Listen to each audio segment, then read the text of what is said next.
ఇది పరీక్షాకాలం. సాక్షాత్తు శ్రీరామచంద్రుడే సీతాదేవికి పరీక్ష పెట్టాడు. అంత మాత్రాన సీతాదేవి చేసింది నేరమూ కాదు, రాముడు చేసింది పాపమూ కాదు. ఈ శీల పరీక్ష పెట్టడం వెనక రాముడు ఆంతర్యం ఏంటో మనం తెలుసుకుంటే మీకింత కన్ఫ్యూజన్ ఉండేది కాదు. ఏంటో ఆంతర్యం మీరే చెప్పండి. శ్రీకృష్ణ పరమాత్ముడు చిన్నప్పుడు వెన్నకడవలను దొంగిలించేవాడు. అంత మాత్రాన అతని దొంగన్నారా? నవనీత చోరుడని ముద్దుగా పిలుచుకున్నారు. భగవంతుడు ఏం చేసినా అర్థం పరమార్థం ఉంటుంది. మనమే విపరీతార్థాలు తీసి తప్పుగా ఆలోచిస్తున్నాం. సీతమ్మకు శీల పరీక్ష పెట్టడం వెనక రాముడి ఆంతర్యం ఆమె గొప్పతనాన్ని ప్రపంచానికి తెలియజేయడం, ఆమె ప్రాతిపత్యాన్ని ఆదర్శంగా తీసుకోవాలని ఆదేశించటం. అలాగే నవనీత చోరుడంటే వెన్నముద్దల దొంగని కాదు, వెన్నలాంటి మనుషులను దోచుకోవాలని. అదే ప్రేమతత్వం. వాళ్ళ సంగతి వదిలేండి సార్. కృష్ణానంద స్వామి దొంగని ఎందుకన్నాడో ముందు అది చెప్పండి. ముందే చెప్పానుగా, ఇది పరీక్షాకాలం అని. ఏడాది పొడవునా చదివిన చదువుకి చివరి రోజు పరీక్ష ఎందుకు పెడతారు? పాస్ అయితే పై తరగతి పంపటానికి, ఫెయిల్ అయిన వాళ్ళని అదే తరగతిలో ఉంచడానికి. అలాగే బాబా తన భక్తుల్లో నిజమైన భక్తులెవరో, దొంగ భక్తులెవరో తెలుసుకోవడానికి పెట్టిన పరీక్ష.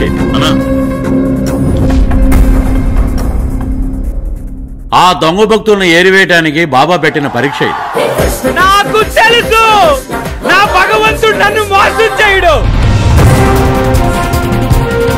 కృష్ణానంద స్వామి దొంగ బాబా కాదని తమ భక్తికి పరీక్ష పెట్టిన శ్రీకృష్ణుడని తెలిసిన భక్తజనం సంతోషంలో మునిగి తేలుతున్నారు. బాబా పెట్టిన పరీక్షలో తాము నెగ్గామంటూ బాబా భక్తులు హర్షాన్ని వ్యక్తం చేస్తున్నారు. బాబా, దిక్కులేని వాళ్ళందరికీ నువ్వే దిక్కు స్వామి.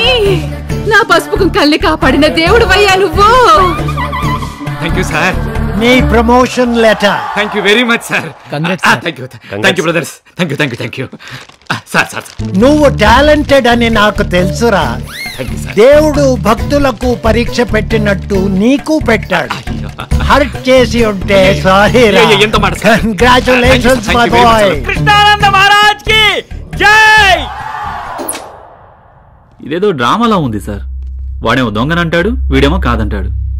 మీడియాకి జనానికి మంచి టైంపాస్ దొరికింది సార్. ఇదంతా పబ్లిసిటీ స్ట్రాటజీలో ఉంది సార్. అంటే దేవుడికి కూడా మార్కెటింగ్ టీం పనిచేస్తోందన్నమాట. నేను ఒక దొంగని అని వాడు చెప్తున్నప్పుడు వాడి మాటల్లో డెన్సిటీ, కళ్ళల్లో ఆనెస్టీ నన్నే కన్ఫ్యూజ్ చేశాయి.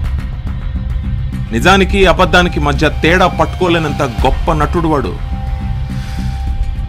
మీరు ఒక పని చేయండి, ఆ స్టేజ్ మీద ఉన్న లాయర్, పోలీస్, పొలిటీషియన్ వాళ్ళ బయోడేటా మొత్తం డీటెయిల్ గా గ్యాదర్ చేయండి. Okay sir. మరొక విషయం, ఆ మాటలు మాంత్రికుడు, తలపాకు పంతులు ఎవరో వాడి హిస్టరీ మొత్తం నాకు కావాలి. అలాగే సార్. ఆశ్రమంలో ఉండి ఆ బాబా సంగతి నేను చూసుకుంటాను. ఏంట్రా మైక్ పట్టుకొని ఏంట్రా వాగుతున్నావు? ప్లాట్ఫారం మీద తిరిగిన కొడుకులు తినటానికి ఉండటానికి ఉండేసరికి వాళ్ళు బలిసి కొట్టుకుంటున్నారా? ఒకళ్ళు నిజం చెప్పమన్నారా? ఎవరో ఒకళ్ళు అడిగేది నిన్నే. రే, నిన్నిక్కడ చంపి పాతేసిన అడిగేవాడు లేడు. ఎవరో ఒకళ్ళు. ఎవరండి సార్? ఆ పంతులు గారు చెప్పాడు. కావాలంటే చిన్నబాబుని అడగండి. అవునన్నా, వాడికి మెంట్లో నీకు ముందే చెప్పాను కదా. అయినా ఏం సార్ ఇది? ఆయన వాడు చెప్పంటాడు, మీరే చెప్తే చంపేస్తా అంటారు. ఎవరు మాటలు అర్థం కాక తలకాయ పైలిపోతుంది. ఇక్కడ చంపేయండి సార్, ఏదో బతుకు బతకలేకపోతున్నాం. నేను అమ్మ జీవితం ఎక్కడ ఉన్నాం సార్? బయటే బెటర్ కదా సార్. బాగా అయితే మనసు రెండు పెగ్గలు తాగొచ్చు. ఇక్కడ ఏమో సార్, అగరొత్తులు సాంబ్రాణి తప్ప ఒక సిగరెట్ లేదు, ఓ ముంతాటక లేదు, ఏదీ లేదు. చంపేయండి సార్, చంపేయండి.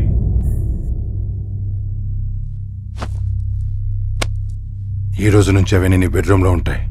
వెళ్ళండి. Okay sir. Thank you sir.